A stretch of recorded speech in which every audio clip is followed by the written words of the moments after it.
that the police in Manipur has not only completely failed in arresting the law and order, they have been part of the problem. Petty officers have gone and given out weapons to the people of their own community.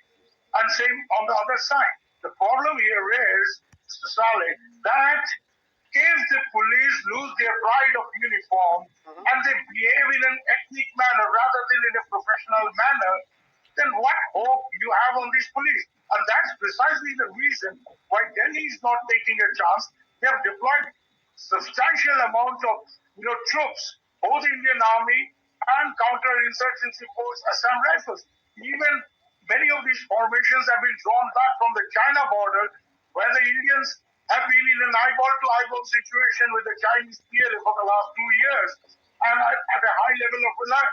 But this crisis in Manipur has forced the central government to actually withdraw, some of these troops from the China frontier and deploy them in Manipur. The point here is that unless they get support from local police who know the area and who have local intelligence, what are these troops who have just come from the China border handling an entirely different situation expected to do in a counter-insurgency situation where they have been inducted without any appropriate induction process? They have been inducted in a hurry. Right. So, it's good to say that we have deployed so many force, but it will be stupid to imagine that deployment of forces automatically solves the problem. No, it doesn't. And you have to get the political process started to bring the temperatures down. Absolutely, indeed. And also the fact, that the outrage, the national outrage that we've witnessed has happened since that video went viral. And now there are reports that, the National Commission for Women was in fact aware of the fact that sexual violence and rapes were happening, right from the outset of this crisis. What do you think has been the role of the National Commission for Women? Have they failed in actually doing their duty? They are now saying, these national institutions are just involved in passing the buck.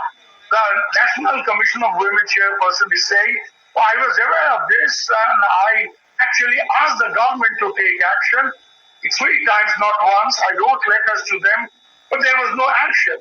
The point is, if the National Commission of Women actually writes to the governments and don't find any action taken, they can obviously move the court. Actually, now the Supreme Court has actually said that if the governments don't act, we will. Now, that's a good thing. But the Supreme Court usually does not take suo motu action. So somebody like a quasi-judicial body like the National Commission of Women should actually have drawn the attention of the court that we've asked these people to take action and they're not taking action. The problem here is that, people have suddenly waken up after this horrific video went viral. My point is, this has been happening. The conflict has gone on for 70 long days, more than 70 days. And the Home Minister has gone there for 5 days. He spent 5 days in this small frontier state. My point is, what happened after that? Until today, Mr. Saleh, the important question is you're deploying forces there. You're deploying army, you're deploying central paramilitary forces. There's the state police which is there, which should hang its head in shame. Problem is, there is no unified command.